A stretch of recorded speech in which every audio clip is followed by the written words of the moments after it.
할렐루야. 예. 오늘도 새 옷을 입고 나왔습니다. 저는 사실 엔겔 지수가 굉장히 높은 삶을 살고 있었습니다. 먹는 게 최우선인 삶이었는데 최근에는 먹는 것보다 입는 데 돈을 더 투자하고 있다. 근데 참 패션의 길은 길고도 험하다. 제가 나이 50 하나 먹고 이런 옷을 입을 줄 어떻게 알았어요.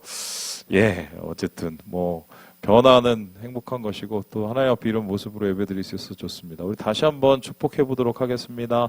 잘 왔어요. 잘 왔어요. 잘 왔어요. 오늘 저녁에 여러분 아시는 것처럼 공연 있는 거 아시죠?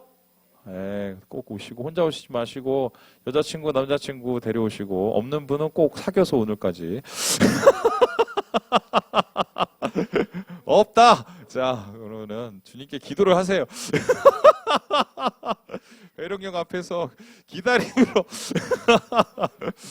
예, 하여튼 저녁에 그리고 파티 음식 마련해 놓고 또 샴페인 같은 비슷한 것도 샀어요. 그 딱 따기도 하고 여러분들 또 도와주시고 오늘 또 아시죠?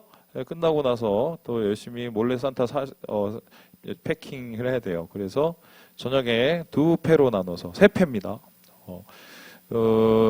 재활센터, 노숙자 재활센터 가시는 패, 아마 이거는 우리 청소년부에서 감당하실 것 같고, 그리고 의정부역 주변, 의정부역 이쪽, 뒤쪽하고 의정부역 그 밑에 담당하시는 그 패거리, 그리고 행복로, 이렇게 세 부류로 이렇게 가시면 은혜롭게 될 것 같습니다. 그리고 마지막 돌아올 때, 다 코코아를 한 잔씩 먹고 돌아오도록 하겠습니다. 그러니까 여러분 꼭 떠나지 마시고 마지막까지 참여해 주세요. 우리 옆에 형제 자매 축복해줬습니다. 도망가면 죽어.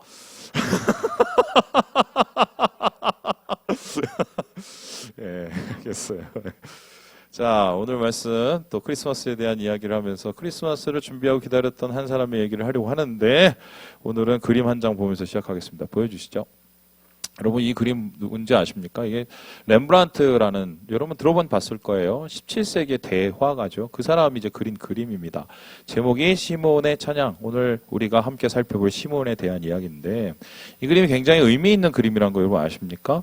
잘 그려서 의미 있는 게 아니라 저 숫자 때문이에요. 이 그림을 그린 시점이 1669년입니다. 근데 이 해가 어떤 해냐? 여러분은 별로 의미 없지만 이분에겐 되게 의미가 있었던 게 이 해 10월 4일 날 돌아가십니다.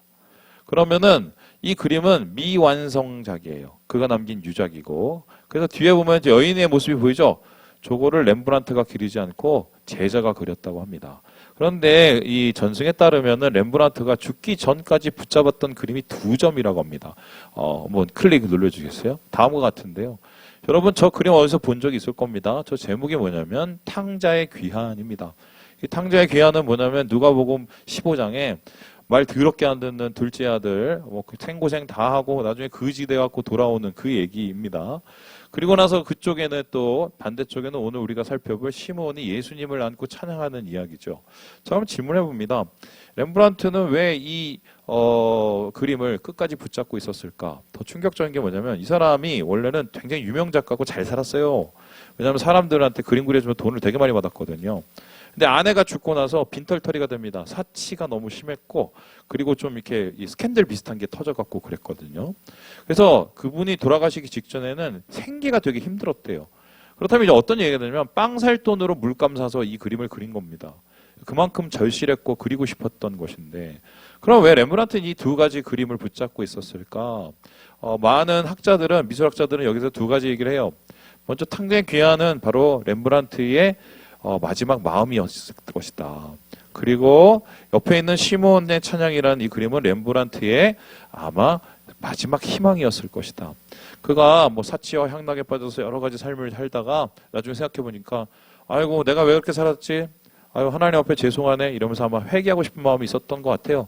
아유 돌아갑니다. 나 받아주세요. 그런 마음으로 아마 탕자의 귀환을 그렸던 것 같고 반대로 이런 거죠. 내가 죽기 전에 그래도 내가 이것을 꼭 이루고 싶다.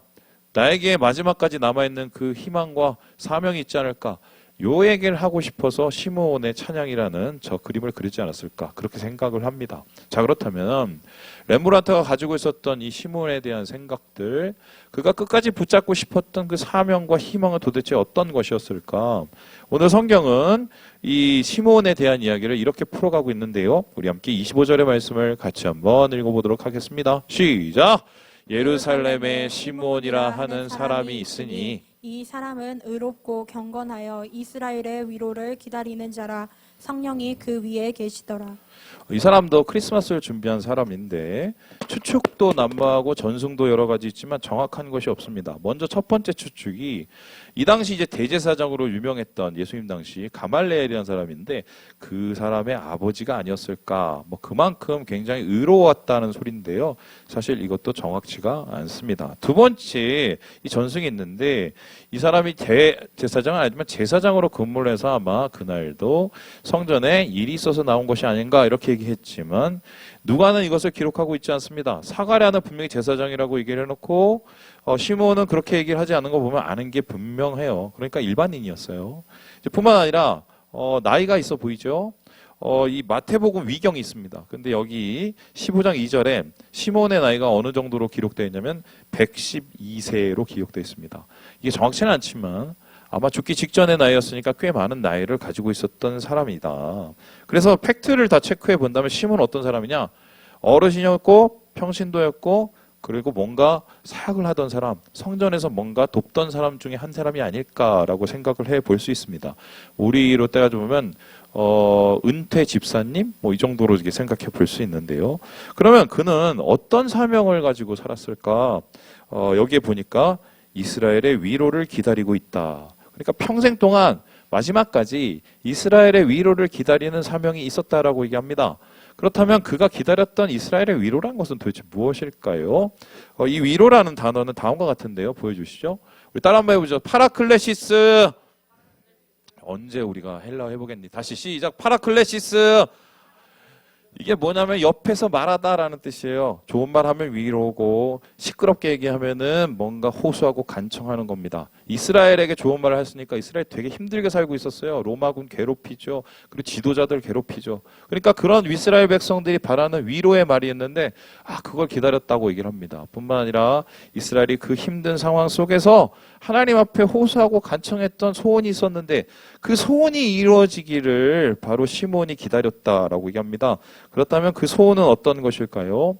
이스라엘 백성에게 메시아의 전설이 있었습니다. 그 메시아가 뭐냐면 한마디로 구원자요. 우리를 잘 나가게 해줄 사람이었습니다. 우리나라에서 제일 잘 나가던 시절의 왕이 누굽니까? 왕을 첫째로 뽑자면 세종대왕, 그렇죠? 고구려의 광개토대왕, 그죠? 그리고 요즘에 그 거란 전쟁 그거 봐요? 고려 거란 전쟁 안 보죠? 누가 봐? 이야, 1점. 역사에 네 미래가 목사님은 굉장히 기대된다. 아이고, 그 현종 나오거든요. 현종이 그 강감찬하고 싸워갖고 거란을 무찌르고 태평성대를 이루거든요.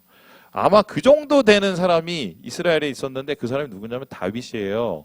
그래서 지금 우리가 로마 밑에서 이러고 있지만 다윗의 때를 돌아가서 뭔가 우리에게 다시 그 영광을 보여줄 그 사람을 기다리고 있어서 메시아예요. 메시아란 말은 이게 한마디로 왕이란 뜻이에요. 돌아올 왕. 그 사람을 이제 기다리고 있었던 것인데요. 그 사람을 기다리면서 매일매일 성전을 드나들었다 이렇게 얘기가 됩니다. 그리고 나서는 예수님을 털컥 만나게 됩니다. 예수님이 그 당시에 아기였기 때문에 말을 못하니까 때 했겠죠. 근데 예수님 주위에는 마리아가 있었고 예수님 주위에서는 누가 있었습니까? 요셉이 있었어요. 근데 요셉과 마리아의 만남, 예수님의 만남을 성경은 이렇게 기록을 하고 있는데요. 우리 함께 33절의 말씀을 같이 한번 읽어보도록 하겠습니다. 시작! 그의 부모가 그에 대한 말들을 놀랍게 여기더라. 어떻게 하고 있다고요? 놀랍게 여겼다. 이 놀라운 것은 그냥 놀라운 것이라 경탄했다라는 것입니다. 놀랍고 놀랐다. 여러분, 한 사람을 만났는데 말을 들었어요? 행동을 했어요? 그게 놀라울 정도였을까요? 그것도 할아버지가 뭔가 특별함이 있었다는 것입니다. 그러니까 이 할아버지는 메시아를 기다리면서 성전에서 계속 살았는데 그의 말과 그의 행동이 뭔가 다른 거예요. 그래서 뭔가 깨는 거야. 그래서 마리아와 요셉이 이걸 듣고 놀라운, 굉장히 신기한 막 그런 반응을 보였는데, 그래서 오늘 우리가 그걸 찾아보려고 그러는 거죠. 무엇 때문에 이들이 놀랐을까? 시몬에게서 특별한 그 기다림의 그 이유는 무엇일까? 우리 세 가지로 알아보도록 하겠습니다. 첫 번째, 우리 같이 한번 읽어보도록 하겠습니다. 시작! 가장 오랜 기다림. 시몬의 기다림은 왜 특별했을까? 모든 사람 중에 제일 가장 오래 기다렸기 때문입니다. 어느 정도를 기다렸나? 우리 함께 26절의 말씀을 같이 한번 읽어보도록 하겠습니다. 시작! 그가 주의 그리스도를 보기 전에는 죽지 아니라 하리라 성령의 지시를 받았더니. 성경에는 예수님을 기다렸던 많은 사람들이 기록되어 있습니다. 우리가 이때까지 3주 동안 많이 봤죠? 엘리사벳 기억하죠? 그의 남편 사가랴 기억하죠? 그 사람들 어떻게 기다렸습니까? 먼저 임신해서 기다렸습니다. 뿐만 아니라 동방박사 봤죠? 저기 1500km 걸어왔어요. 한 2달을 걸어왔어요. 기다렸습니다. 뿐만 아니라 가장 많이 기다린 것은 우리 생각에는 마리아가 아닐까. 뱃속에서 아이가 잉태돼서 출산할 때까지 9개월 이상을 기다리게 됩니다. 그런데 성경에 나오는 이 예수님을 기다렸던 수많은 사람 중에 제일 오래 기다린 사람은 단연코 누구다? 바로 시몬이다. 어느 정도로 기다렸냐? 평생 기다렸습니다. 언제부터인지 모르지만 하나님께서 이 사람에게 너 기다려. 메시아를 기다려. 예수님을 기다려. 이렇게 얘기했던 것 같아요. 그리고 그 사명을 받은 이후로 평생, 심지어 죽지도 못해. 예수님을 만날 때까지 죽지도 못해 가장 오랜 기다림을 가졌던 사람이다. 여러분, 한 가지 일을 계속하는 사람을 우리는 장인이라고 합니다. 그렇다면은 이 시몬은 어떤 사람이냐? 기다림의 장인이다. 요즘 우리 MZ들 제일 못하는 게 기다리는 거죠. 그런 의미에서 이 사람은 어떻게 보면 굉장히 놀랄만한 경탄스러울 정도의 인내를 가지고 있었다. 이렇게 보게 됩니다. 두 번째로 시몬의 기다림은 왜 특별해서 마리아를 놀라게 했을까요? 우리 같이 한번 읽어보도록 하겠습니다. 시작! 가장 확실한 기다림. 기다렸는데 그냥 기다린 게 아니라 그 사명을 확실하게 완수하고 있었다는 것입니다. 우리 함께 30절, 32절 말씀을 같이 한번 읽어보도록 하겠습니다. 시작! 내 눈이 주의 구원을 보았사오니 이는 만민 앞에 예비하신 것이요 이방을 비추는 빛이요 주의 백성 이스라엘의 영광이니이다 하니. 옛날로부터 어떤 사람에 대해서 어떤 사안에 대해서 증언을 하려면 두 사람의 증인이 필요했습니다. 유대 사회는 그랬어요. 지금 예수님이 왔어요. 예수님이 어떤 분인지를 나타내야 돼요. 그럼 두 명의 증인이 최소한 필요했어요. 첫 번째가 안나라는 여자가 2위 나오고 그리고 시몬이 나옵니다. 그러면 시몬은 안나와 동시에 어떤 사명을 가졌느냐? 기다림과 동시에 예수님을 증언하는 증언자였어요. 예수님이 어떤 분인가를 정체를 드러내는 사람이었는데 그냥 정체를 드러낸 게 아니라 너무 확실하게 드러내고 있다는 겁니다. 심지어 마리아와 요셉도 모르고 있는 그 모든 것을 이 시므온은 성령의 음성에 반응해서 알고 있었고 드러내고 있었어요. 특별히 30절에서 32절까지는 예수님이 누군가를 얘기하고 있는데 예수님은 구원자다라고 얘기했습니다. 우리 열림이의 구원자는 누구니? 예수님이야? 하나님이야? 정확하게 얘기해. 하나님이야? 예수님이야? 너 하나님이라고 그러면 예수님이 너 실망할 수 있다? 예. 예수님이 구원자다. 근데 그 당시에 구원자라면 이스라엘 생각은 어떤 생각이냐면 우리만 구원해 주는 사람이었어요. 그런데 지금 그 지평을 확 깨버려요. 어떻게 합니까? 우리만 구원해 주는 게 아니라 쟤네도 이방인도 저 더러운 인간들도 구원해 주는 한마디로 만민을 위한 구원자다. 그러니까 예수님은 그냥 유대인을 위해서 온 게 아니라 모두를 구원하기 위한 진짜 구원자라고 얘기합니다. 뿐만 아니라 이 구원을 어떻게 이룰지를 그가 예언을 하는데요. 우리 함께 35절의 말씀을 같이 한번 읽어보도록 하겠습니다. 시작!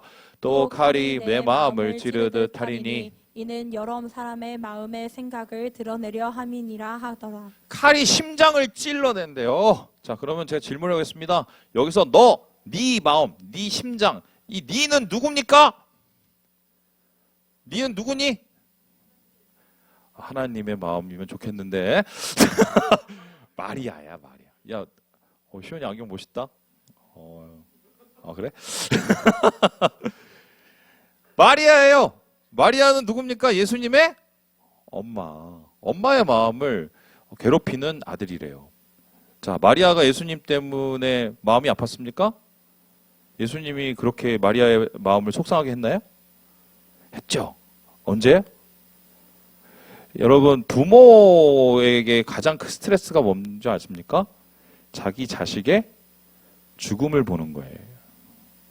예수님이 죽을 때 마리아가 계셨죠? 십자가 밑에? 그리고 여러분 피에타 아세요? 피에타?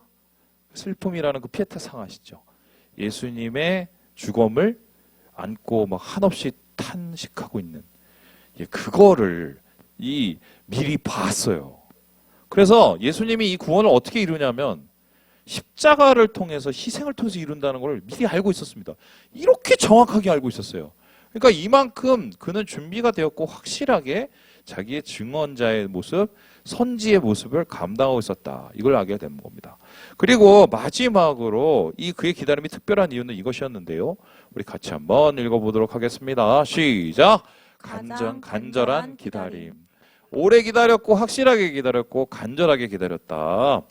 그는 예수님을 본 후에 이렇게 고백을 합니다. 우리 함께 29절의 말씀을 같이 한번 읽어보도록 하겠습니다. 시작! 주제여 이제는 말씀하신 대로 종을 평안히 놓아주시는 도다. 주제여 그러니까 어떤 말인지 잘 모르시죠? 나의 주인님 이런 뜻이에요. 주인님 드디어 나를 놓아주시는군요. 그래서 이게 찬송이에요. 찬송. 3대 찬송. 초대교회 3대 찬송이 있어요. 첫 번째 마리아의 찬송, 두 번째 사가랴의 찬송, 세 번째 바로 요겁니다. 시몬의 찬송인데요. 이 찬송의 제목이 있습니다. 눈쿠 디미티스라는 제목이에요. 이 눈쿠 디미티스라는 찬송의 뜻이 뭐냐면 이제는 놓아주십니다라는 찬송이에요. 그럼 왜 이제는 놓아주십니까? 죽을 때까지 내가 기다렸는데 와 내가 그동안 얼마나 기다렸는데 그 숱한 세월을 내가 견뎌내면서 기다렸는데 이제는 야 나 이제 죽을 수 있다 나 여한이 없다 이런 거예요. 그가 얼마나 간절함을 가졌는지 볼 수 있는 대목이지요. 시몬의 찬송을 보면 메시아의 오심을 고대하고 사모한 그의 절실한 마음이 담겨져 있는데요. 이 사명 때문에 죽지도 못하고 살고 있었던 거예요. 그러니까 예수님이 오셔서 이게 사명이 끝나니까 얼마나 감사한 거예요. 그만큼 이스라엘을 대표해서 가장 메시아를 간절하게 기다렸다는 것을 그의 고백을 통해서 알 수 있게 됩니다.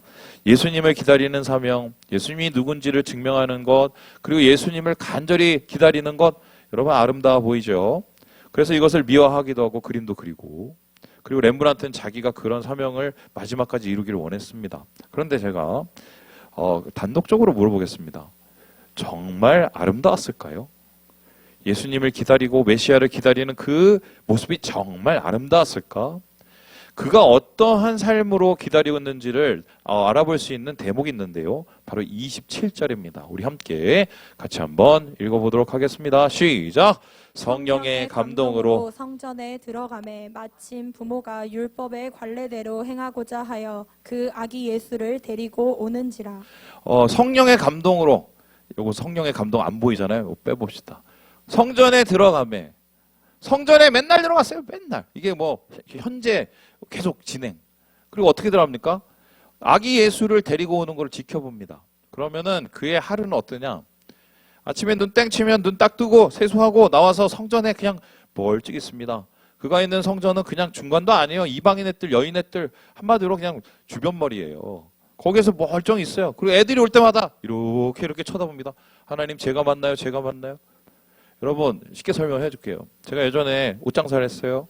옷장사 했었을 때 중간에 어떻게 했다고 쉬려고 탑골공원을 가끔씩 갔습니다. 거기 가보면 누구가 많은지 아세요?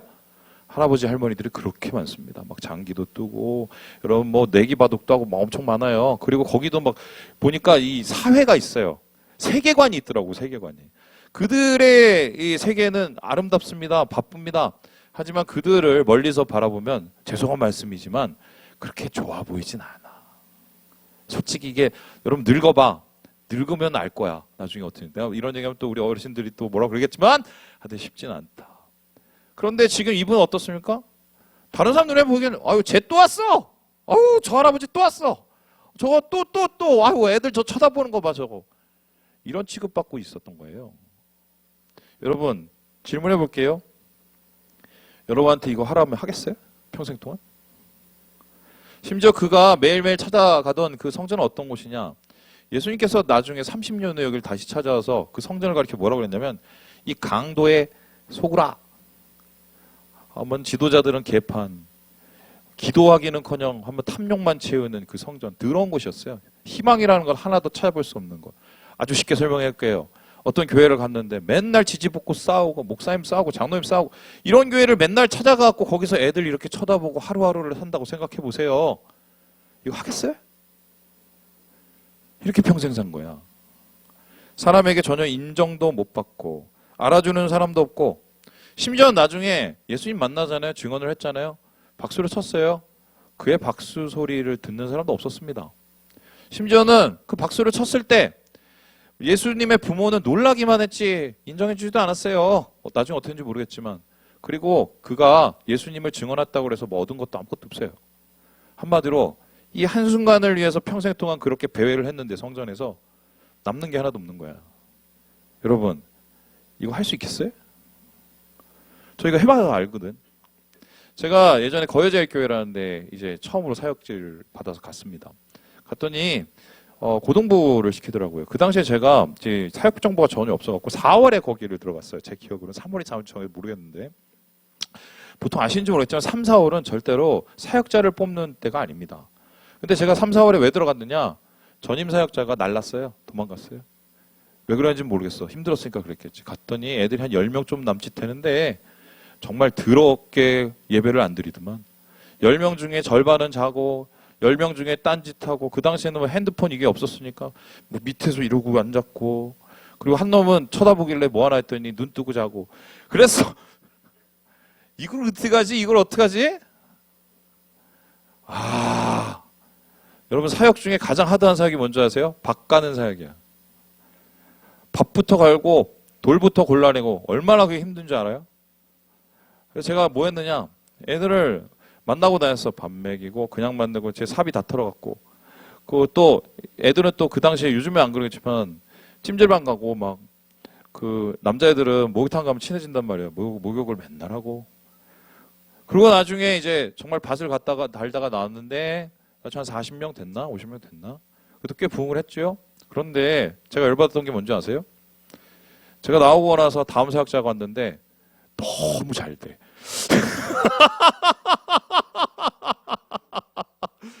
바깥 사역에 이게 가장 큰 정말 패배감이야. 지금 시므온은 그보다 더 심한 거예요. 아무것도 없는 게 없어요. 얼마나 좀 허무한지 알아요? 이걸 해. 어떻게 이걸 감당했을까요? 아무리 하나님께서 주신 사명이라도. 여기에 대해서 다렐 보크 교수님이 이렇게 얘기를 하는데 우리 같이 한번 읽어보도록 하겠습니다. 시작. 시므온은 신실하게 하나님을 쫓아가고 기쁨과 순종으로 그는 섬기는 삶이 무엇인지를 보여준다. 그는 하나님의 뜻을 행하는 것을 당신의 정체성으로 삼았다. 심지어 죽음에 직면하면서도 자신이 주의 부르심을 수행하고 있다는 것을 알았기 때문에 만족할 수 있었다. 그의 유일한 목적은 하나님을 아는 것이었다. 이 말도 안 되는 사역을 이 기다려도 끝이 없는 사역을 다 기다려도 얻는 게 없는 사역을 할 수 있었던 이유가 뭐냐? 그의 이름하고 되게 관계가 있는데 이름이 뭐냐면 시몬이잖아요. 시몬의 이름의 뜻이 뭐냐면 하나님이 들으셨다입니다. 사람은 아무도 안 들어주는데 누가 들어줘요? 하나님이. 하나님이 들으니까 그건 성령님의 음성에 귀를 기울인 겁니다. 그리고 사람이 아닌 하나님, 열매가 아닌 사랑, 세상이 아닌 천국을 바라보면서 자기의 부르심을 감당하는 그 하루하루를 살아낸 것이죠. 그런데 이러한 그의 노력에 의해서 예수님의 오실 길이 예비되고 우리가 오늘 크리스마스를 맞이하게 된 것이라고 해도 과언이 아니다. 우리에게 주어진 크리스마스는 이런 사람들을 통해서 이루어진 겁니다. 성경을 보면 이러한 정말 힘든 사역, 기다리는 사역, 밭가는 사역한 대표적인 인물이 있습니다. 누구냐면 모세입니다. 모세. 여러분 모세가 몇 살 살았는지 아시는 분? 이거 알면 내가 오늘 선물 준다. 500살! 땡! 120년 살았습니다. 그래서 이 모세의 삶은 40 곱하기 3으로 할 수 있는데 40년 맨 처음에 궁정에서 살고 용기는 좋았어. 40년은 그 다음에 광야에서 떠돌이로 살았습니다. 그리고 마지막 40년은 이스라엘 백성 데리고 40년 동안 광야를 행진했어요. 출애굽 삶을 살았죠. 이런 박수 쳐줘야죠. 120년 했는데. 그런데 막판에 하나님께서 모세를 데리고 모세야 나랑 좀 어디 좀 가자. 그리고 끌고 올라갔어요. 거기가 어디냐 보여주시죠. 여기에요. 여기가 어디냐면 지금 요르단입니다. 저기 뭐 발딱 서 있는 게 저게 뭐냐면 이제 불뱀을 뜻하는데 뭐 나중에 보면 왜 저게인지 알 거예요. 거기서 촥 쳐다봅니다. 야 저기 봐. 저기 뒤에 저 산 보이지? 저기 강 뒤에 저거 보이지? 저기가 가나안이야. 니네가 가려고 했던 그 땅이야. 적과 꿀이 흐르는 땅. 야, 좀 있으면 니네들 다 저기 갈 거야. 아, 그래서 그동안 고생했어. 끝. 하나님 저는요 못 가. 끝. 못 가. 여러분 승질 나요 안 나요? 승질 안 내요. 신기하지 않습니까? 왜 승질을 안 낼까? 그에게는 다른 가치와 다른 목적이 있었기 때문이죠. 시몬처럼. 그래서 이러한 시몬과 같은 사람, 모세와 같은 사람을 가리켜서 히브리서엔 이렇게 기록을 하고 있는데요. 우리 함께 11장 말씀을 같이 한번 읽어보도록 하겠습니다. 시작! 이 사람들은 다 믿음을 따라 죽었으며 약속을 받지 못하였으되 그것들을 멀리서 보고 환영하며 또 땅에서는 외국인과 나그네임을 증언하였으니 그들이 이같이 말하는 것은 자기 본향을 찾는 자임을 나타냄이라. 나그네처럼 아무것도 갖는 게 없었지만 그들이 이것을 다 감당할 수 있었던 것은 믿음인데 그 믿음의 결정판이 뭐냐? 본향을 찾는 자였다. 그 본향은 절대 이 세상의 그 무엇이 아닙니다. 하나님 나라, 나를 통해서 하나님이 이루실 그 미래의 무엇이죠. 그거 모르고 비전얼이에요. 그 비전 보고 자기 인생을 다 바쳐서 아무것도 얻지 못하더라도 그 기다리고 견뎌냈고 이겨냈다는 말입니다. 여러분 오늘 시몬의 이야기를 보면서 저는 이 세상을 보게 됩니다. 이 세상은 어떤 세상이냐? 지금 우리가 살고 있는 세상, 시몬과 같은 사람이 거의 없는 세상이다. 우리가 다니는 이 교회는 어떤 교회냐? 시몬과 같은 사람이 성도가 거의 없는 교회들이다. 왜 그렇습니까? 온통 얘기합니다. 주인공이 되고 싶어 하죠. 예. 다 주인공 하고 싶은 거예요. 예. 누구도 조연을 할 생각은 없어. 누구도 밑그림이 될 생각은 없어. 그리고 다 말합니다. 너는 세상의 중심이야. 웃기지 말라고 그래요. 세상의 중심은 이미 다 있어요. 돈 많은 사람 다 저기 다 있어. 다 거지냐 뻥이야 뻥. 속고 사는 거지 우리가. 우리의 그 욕구를 막 채워가는 거야. 넌 주인공이야. 넌 세상의 중심이야. 다 속고 사는 거야 사실 우리가. 왜? 그러고 싶은 마음이 우리에게 있으니까. 그런데 하나님 나라에 주인공이 있습니까? 우리는 예수 그리스도를 주님이라고 부르죠. 주님이면 우린 종입니다. 그럼 하나님 앞에 우리가 종이라고 얘기를 하고 있어요. 하나님 난 노예예요. 예수님 난 노예예요. 나를 써주세요. 써주시는 게 너무 좋아. 이게 예수님을 주님이라고 부르는 거거든요. 말은 다 주님이라고 해. 근데 교회는 왜 맨날 시끄럽습니까? 왜 관계는 왜 맨날 엉망진창이죠? 왜 어른들은 왜 그 모양일까? 뭐 죄송합니다. 다 까놓고 하던데 왜 목사들은 왜 다 그 모양일까? 다 주인공 하려고 그래요. 주인공만 하면 예수님은 올 수가 없었어요. 시몬과 같이 누군가는 길을 깔아줘야 되거든. 부흥이 그냥 이루어지나? 누군가는 밭을 갈아야 돼. 누군가는 조용히. 아무도 인정 안 해줄 수도 있어요. 근데 그거 누가 해야 되거든. 우리나라 교회 지금 최고의 교단의 교회들이 다 있습니다. 몇명 수용하고 막. 저는 생각할 때 그 교회가 부흥한 이유를 그 목사님 때문이니까 저는 그렇게 생각 안 해요. 스타 목사님도 아니야. 어제 저녁에 헐버트 선교사님 혹시 다큐 본 사람? 아무도 안 봤죠? 이름도 빛도 없이 아무도 안 봅니다. 그런 선교사님들이 이 땅에 깔아놨기 때문이에요. 서서평 선교사님 같은 분들, 그리고 그분의 뒤를 따라서 그 길을 쫓아가는 이름도 빛도 없는 그 우리 초대교회 우리 성도들, 그분들이 다 깔아놓은데 지금 우리가 가고 있는 거 우리가 잘하는 것처럼 보이지만 그게 아니거든. 아무도 안 해. 이거 진짜 이제 아무도 안 해. 나도 그렇게 하기 싫어 솔직히. 솔직히 나도 주인공 하고 싶다고. 할렐루야.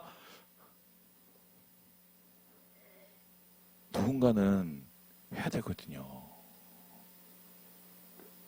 시몬의 그런 그림을 통해서 오늘 우리가 크리스마스를 맞이하게 되는 거예요. 오늘 말씀을 어떻게 정리를 할까 고민을 하다가 옛날 제가 보았던 영상이 하나 생각났습니다. 요즘에 뭐 레트로라서 옛날 영상들 다시 회귀되고 그러죠. 아마 여기 중에 못 보신 분 분명히 있을 거예요. 제가 예전에 한번 소개는 했어요. 근데 뭐 이게 편집본이 새로 나와서 근데 화질이 안 좋아. 어제 제가 뭐 화질 복구하려고 되게 노력을 했는데 한 3분 정도 되는 영상이거든요. 보시도록 하죠.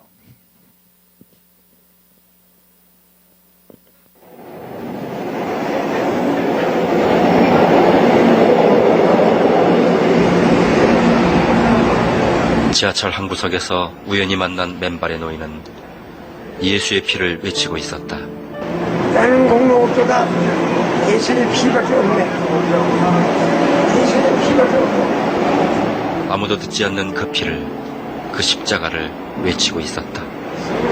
스승께서서 장로를 가르치시니 걸어가는 스승 깨달아 예수를 알게 하셨네. 아멘. 남북조 자동 통일. 내가 믿는 대로 되리라. 아멘. 최춘선이란 이름을 가진 노인. 50년 가까이 맨발로 다니며 복음과 사랑을 전하고 있었다.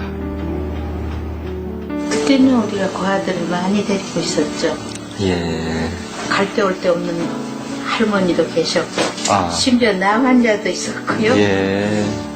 결핵 환자, 그 당시는 결핵 못 예. 고치는 걸로 여겼죠. 예. 결핵 환자, 정신병 환자. 평생을 그저 어려운 사람들 길가에 가는 사람들 길 가다가도 그냥 지나치는 데가 없어요. 네. 어린애들은 업고 안고 돌아와서 그 길로. 네. 나 있을 때는 수십 명이었죠. 김포에서는 몇백 명이 했다고 해요. 나 아무것도 아니고 십자가 In the Christ be my glory 에바 여백남을 건너가 연동식이다. 십자가 무한사랑 찬양.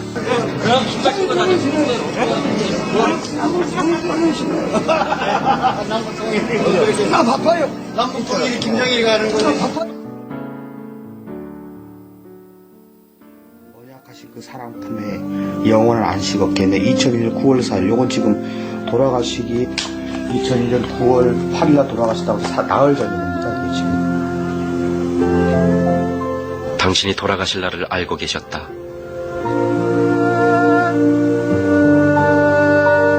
그 마지막 날엔 기어이 전도를 하러 나오셨다가 누추한 나를 만난 것이다.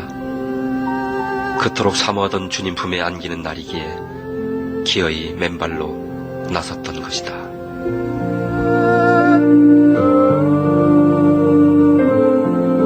하늘나라 건설. 이건 하나님께서 나에게 주신 이 계시고 사명이야. 예? 가장 존경하는 분이 나의 아, 그러세요. 나는 광야에 외친 자. 내 사명은 그거야. 네. 확인한 게 얼굴이 아니고 발이었거든요. 네. 이 발. 예. 세상에서 정말 단 하나밖에 없는 네. 그 말이셨거든요.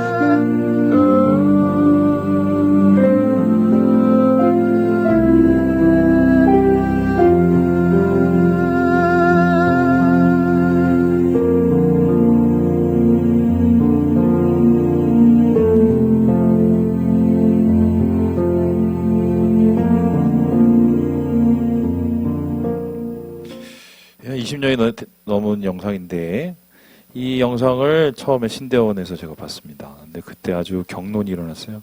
이분을 어떻게 평가해야 될 것인가? 광인인가 성인인가? 막 여러 가지 얘기가 나왔습니다. 근데 나중에 이분에 대한 얘기가 하나씩 밝혀지기 시작하는데 놀라울 따름이었습니다. 첫 번째로는 와세다대를 나오신 분이에요. 그 당시. 그리고 나중에 봤더니 김포의 한 3분의 1의 땅을 다 가지고 있었던 부자 아들이었어요.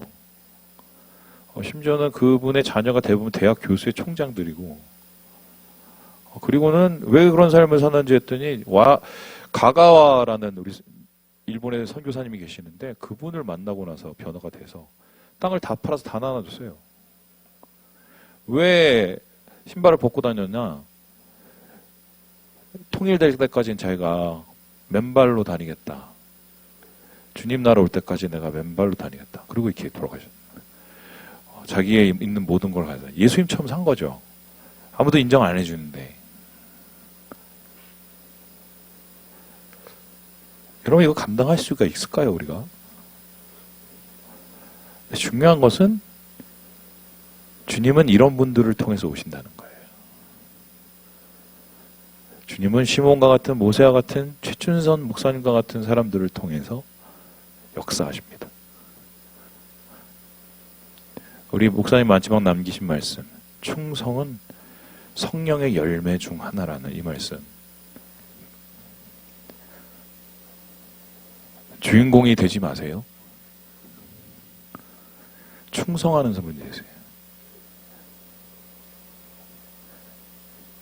주님이 인정하는 사람이 돼야 돼요. 우리는. 크리스마스입니다. 마음이 무거우시지만 예수님이 이 땅에 오셨는지 우리가 예수님의 기다림을 다시 하기 위해서 무엇이 필요한지 오늘 말씀을 통해서 깨닫고 주의 은혜 누리시는 우리 모든 형제 자매들 되시길 주님의 이름으로 축원합니다. 기도하겠습니다.